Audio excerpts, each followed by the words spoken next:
Payback is a bitch. You know, you never would have gotten these colorful titles on NBC back in the day.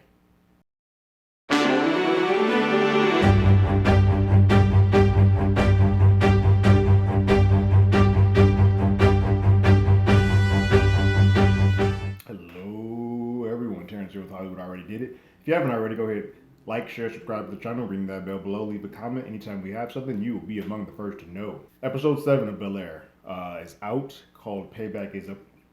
Basically, this episode starts off with Lisa and Will becoming star-crossed lovers. They're getting their Romeo and Juliet on now because Will is being told by Uncle Phil to watch and maybe not hang around Lisa so much, and Fred and her dad are saying the same thing. And so they do what teens do, ignore every freaking thing that they say and play console hockey anytime they possibly can. But they are doing their best to keep it hidden from them as well as keep it hidden from the school so that they don't let Carlton know. Carlton needs to be told. Will's like, no, he's going through a lot of stuff right now. I don't want to let him know, but we will let him know. I promise. We'll handle that. But there is something to be said about what Uncle Phil is telling Will. He's basically like, hey, you might want to guard yourself. Don't quite tell what it is or why you're out here. You might want to keep some of that to your vest. Now, Uncle Phil is doing it for ulterior motives. He doesn't want it to be known that he wiped Will's record and got him out here, and possibly, although I don't really think it happened, I think old dude just got killed anyway by something else because he was just a bad person. But I don't think Jeffrey or Uncle Phil had anything to do with the death of the person who actually was coming after Will. But that is what it's going to be led to believe. Doing everything humanly possible to keep that close to the vest. So he's like, well, might want to not be as open and honest with Lisa. So that's where they're at. They're deciding to be like, still lovey-dovey and all full of love. Meanwhile, Carlton is kind of going through it. He is still trying to sort of find his way in the school. And what happens is he has a moment in lacrosse where he's dogging it. He's not really feeling the groove. He's not really into it. And one of the bully, one of the main ones of the lacrosse team, the white dude that was saying the N word all the time back when Will first showed up, he says another microaggression thing about like, oh, there's one more thing. At least they're not good at taking it. They're not going to take everything away from us. They're not good at one thing. Basically saying, black people can't play lacrosse. You go play some other sports, the stuff that you're supposed to play, like basketball and that stuff. Like, let this one be ours. That don't sit well with Carlton. Carlton ain't feeling it, and he does a dirty move. I don't know the rules of lacrosse. Not something I play, so I don't know if it's something that he legally can do. But it seems like it might be a little too harsh. But he injures old boy, and he just walks off the field like, yeah, say something else. Like he knew what he was doing. He meant to do it. He walks off doing so, and in doing so, the school starts turning on Carlton. He's no longer the alpha in that small clique that he was in, the nerdy clique that he was in. They start turning on him, and he starts closing in. And Will gets word of what happened, and he's like, "Yo, did you do that on purpose?" Like, "Yeah, I kind of did." Will's like, "I'm proud of you, G." He puts his arm around him, and they have for the first time, other than I think 2 episodes ago, when they were doing the canvassing around, they sort of have that moment where they're like, "Oh, these could be familial people. Like, I can see them being cousins." Whereas all the other episodes, Carlton's in his feelings, it doesn't really feel right. But in this, Will is like, "Hey, I got the perfect idea to sort of get you back together, get you back on the up and up. Let's have a party." So that's the whole plan: is to throw a party, and I'll invite some of your friends. You invite some of my friends. We'll get them all together, and we'll make you the new king of the school again. While that's going on, Uncle Phil is having a moment, heart to heart, with Aunt Viv and Stephen, played by Dwayne Martin, kind of who is his like analyst and all that stuff, or his political stuff. They're having a conversation, and he kind of brings up to like, "Hey, is it okay if I move some funds from here to here because we might need to have a little bit more backing for my campaign?" She's like, "I'm not so sure about that," but Steven sort of lets slip that like, "Yeah, we've already started the wire, and I'm going to do it whether you say so or not. So I'm just doing this out of courtesy," which doesn't sit well with Aunt Viv. And Aunt Viv's like, "Wait, what? So whether I said no was irrelevant. You were going to go do it anyway." And he makes a mistake and says, "My account." Not the smartest. She sort of walks off. And in that, she gets the idea like, all right, well, cool. If I don't have to run, you don't have to run decisions by me. I don't have to run decisions by you. She decides to go up north to this thing that Reed has thrown. Michael Ealy's character is throwing. It's this art fair, art thing that's happening up there, and he's going to throw some stuff in her honor. He puts her up in a room and all that stuff. And she's just gonna go to it and be damned of what Uncle Phil says. Uncle Phil's like, all right, well, cool, I guess.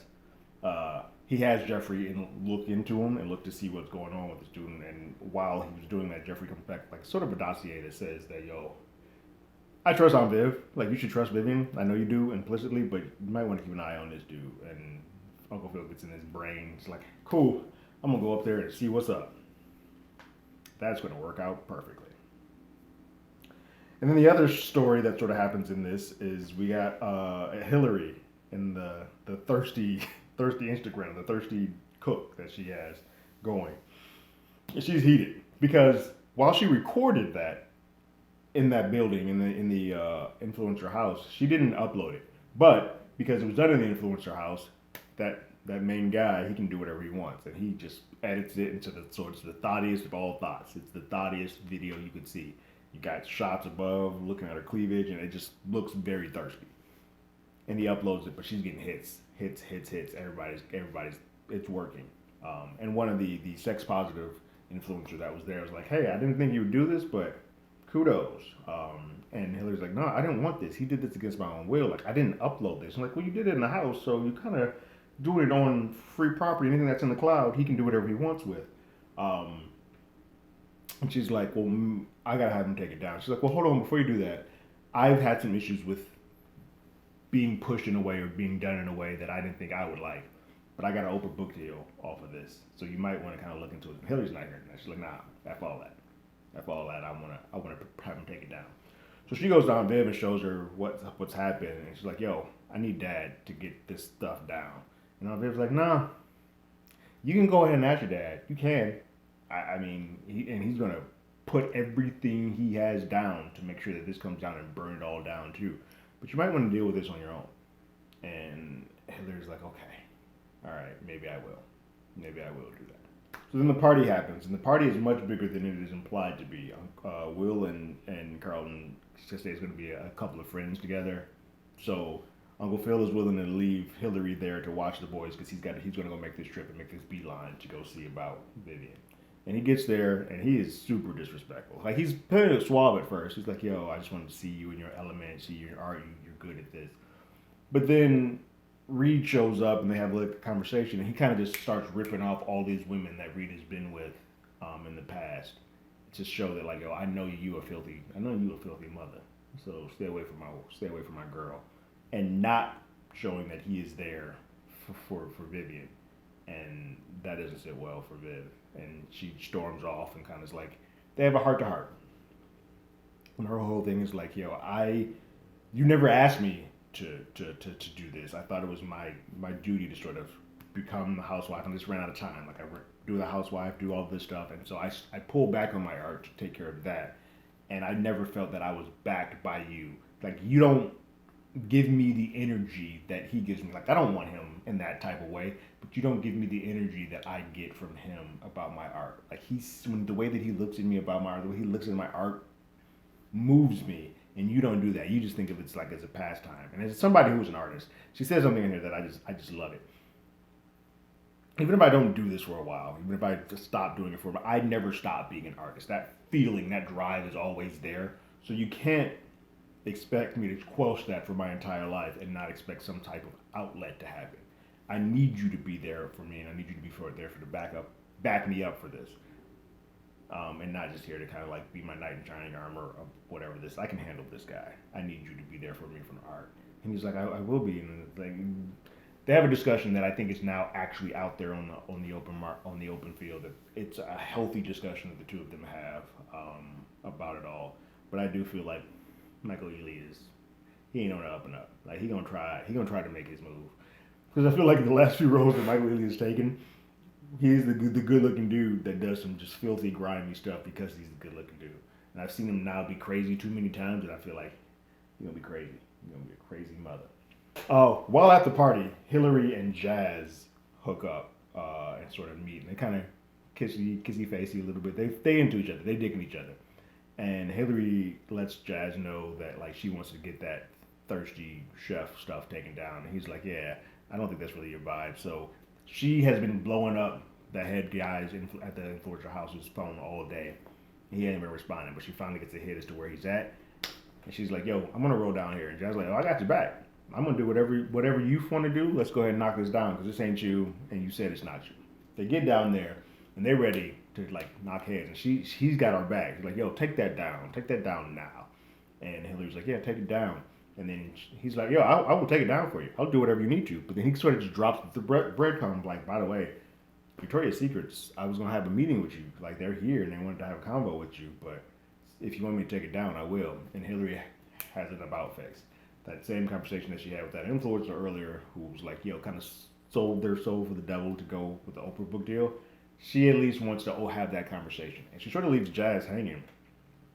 He came down there for her. He's at the bar just chilling with a cranberry vodka, I think he ordered for her. And she goes and takes a minute to have that conversation. And she comes back and she's like, yo, he's like, basically, are you getting taken down? He's like, well, they're going to offer me 15 grand for every post. And he's like, and you going to take that? And seems like she is. Seems like she's okay with selling herself. And he's like, I thought more of you. I didn't think this was your thing. She's like, you don't get it. You just started your Instagram. You're not about this. You're not. And they split.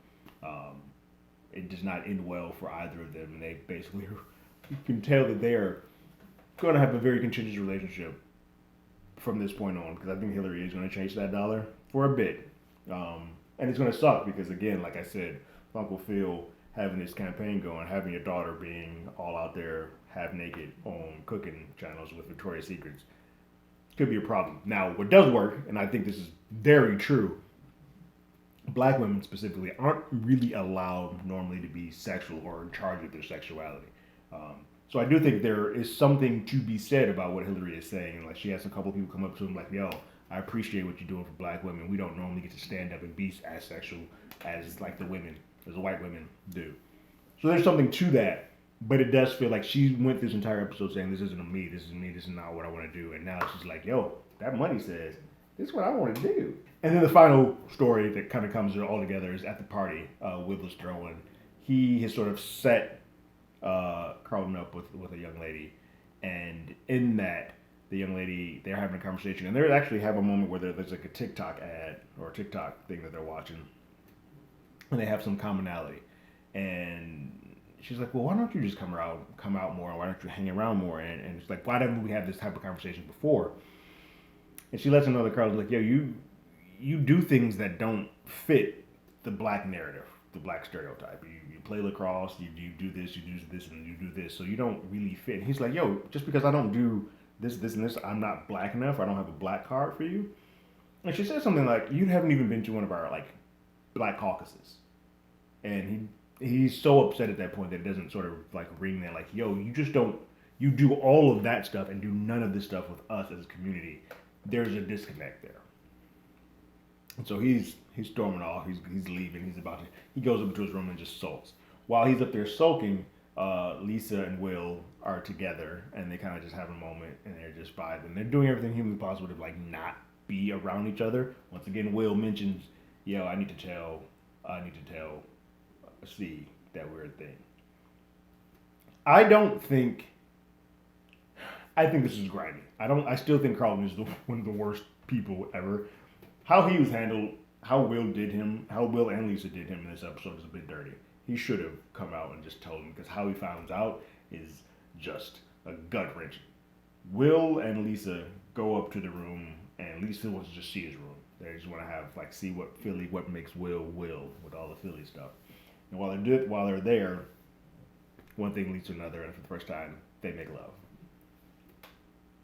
I will say then in this, they do a bit of like, you tell me about your deepest secrets, you tell me about your deepest secrets, and the thing that Uncle Phil told Will still holds true. He's like, no, I'm not going to tell you about how I got out to Philly, because she specifically straight up asked him, because her dad sort of asked him to be a spy, and I don't know if she would have told, but that's kind of what it feels like. And I don't think she would have told, but he doesn't feel comfortable enough to trust her, even though when they're about to make love, he's like, are you sure? And she says, I trust you. That's going to come back to bite him in the ass. Watch. But he does not tell her that he was brought here because of running away from violence. Tells him like, "Yo, the grades, the school. That's why I'm here." Oh, wrong. That's a bad idea.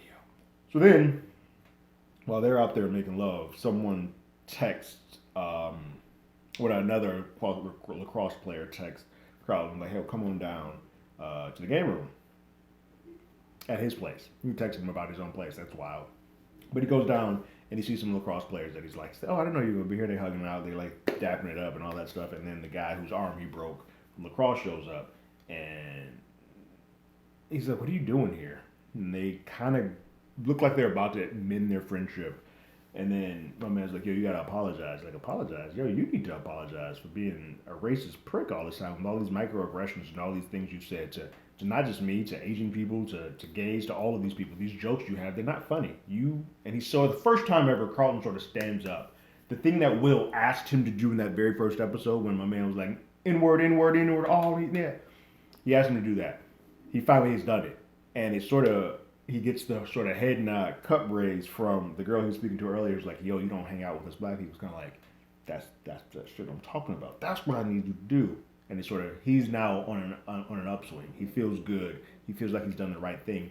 And it seems like he's trying to go find Will to tell him like, "Yo, thanks for the party." And it seems like that is where he's trying to like, "Yo, you seen Will? You seen Will?" I kind of want. It seemed like he wants you to thank him for making all of this possible, but he can't find Will.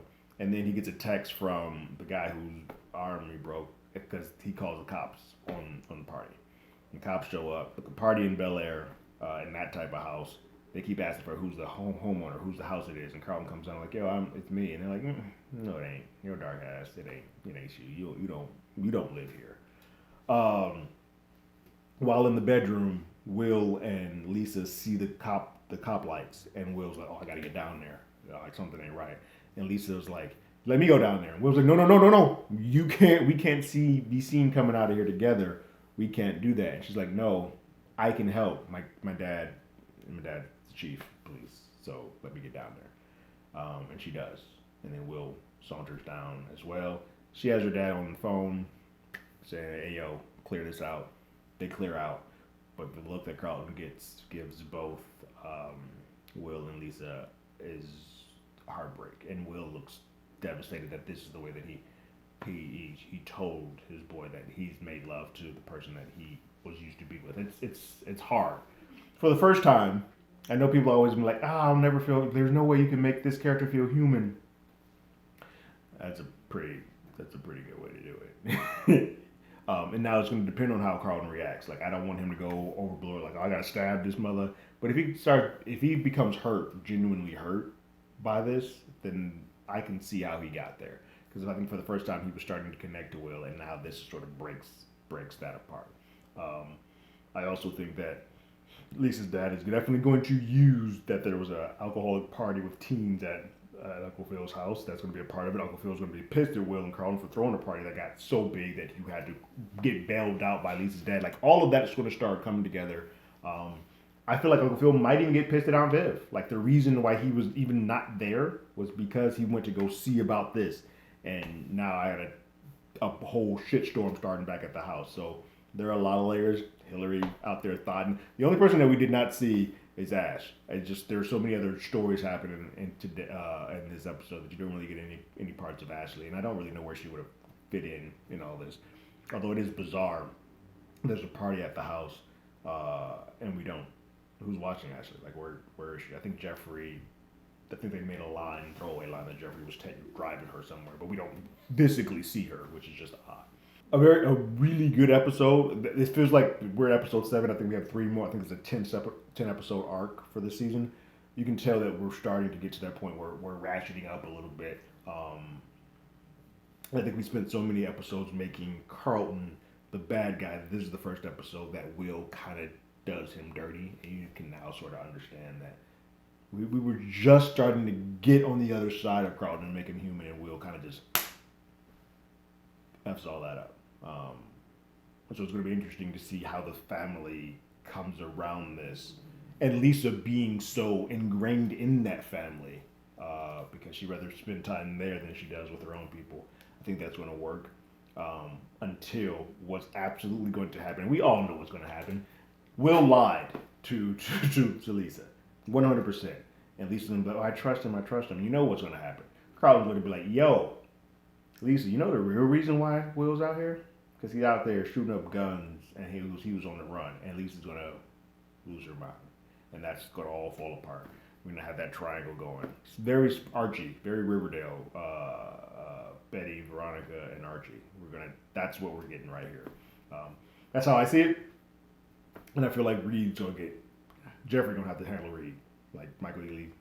I want to see Jeffrey do it, but be a bad man and then mess some stuff up. But those are my thoughts. It's another really solid episode. I'm really digging Bel-Air. Like I love what it's doing. I love the small things that it's putting in about the black community and how there are levels of am I black enough, like microaggressions. It's talking about all the things that I want to talk about in a show that I don't think we could not have gotten the genre, or we were not allowed to talk about this type of stuff on NBC back in the day. So I'm digging what they're giving us. What did you guys think about this latest episode of Bel-Air called Payback? Go leave your thoughts and comments in the comments below. If you haven't already, you can follow us on Twitter at HollywoodADI. You can hit us up on email at HollywoodAlreadyDidIt@gmail.com.